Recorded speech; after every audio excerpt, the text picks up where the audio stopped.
Hey, salut à toi, j'espère que tu vas bien. Je ne sais pas si ça t'est déjà arrivé que ton AQ te pose des questions très précises sur certains aspects de sa santé et qu'il ou elle mette exactement le doigt sur ta réalité. Est-ce que c'est un tour de magie? Bien sûr que non. Même si, de prime abord, les connexions peuvent paraître un peu surprenantes ou étranges, selon la pensée médicale chinoise, tout ça fait beaucoup de sens.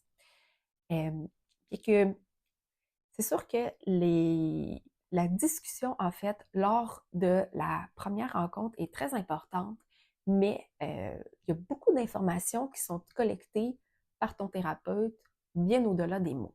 Si tu es curieux, curieuse d'en apprendre davantage sur les différents morphotypes rattachés au modèle des 5 éléments, je t'invite à visionner cette courte série de vidéos.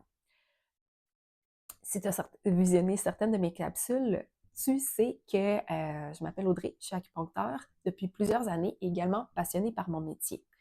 Qu'est-ce qui me tient particulièrement à cœur, c'est de rendre accessible et de vulgariser cette riche mine d'informations qu'est la pensée médicale chinoise, en fait.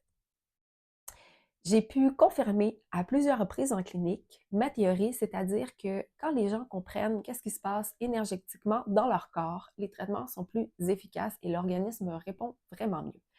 Dans la capsule suivante, je vais te parler du morphotype bois. À tout de suite!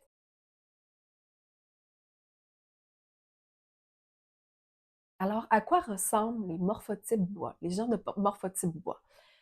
Au niveau du visage, ça va être généralement une petite tête avec un visage, somme toute, allongé, une forte mâchoire, un regard franc et dans l'observation générale du visage, il va y avoir une prédominance au niveau des sourcils. Si on regarde la silhouette plus globale, ça va être des corps généralement musclés avec des épaules larges. Au niveau des mains, il va y avoir beaucoup de stries avec des doigts noueux, notamment au niveau des jointures. Côté tempérament et personnalité, c'est des personnes fonceuses, ambitieuses, qui peuvent avoir un petit penchant irritable, impatient ou de l'autre côté, avoir une certaine incertitude par rapport à leur identité. En résumé, les personnes de morphotype bois vont avoir des caractéristiques du bois, donc vont être beaucoup portées vers le mouvement et la croissance.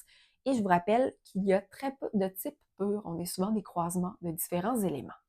Si tu as trouvé cette vidéo-là intéressante, pertinente, je t'invite à cliquer sur j'aime et à la partager avec des gens de ton entourage. Si toi, tu désires en apprendre un peu plus sur la pensée médicale chinoise, tu peux télécharger mon guide gratuit en cliquant sur le lien sous la vidéo, guide intitulé Comment soulager efficacement cette mot du quotidien. Sinon, on se voit dans une prochaine capsule. Ciao!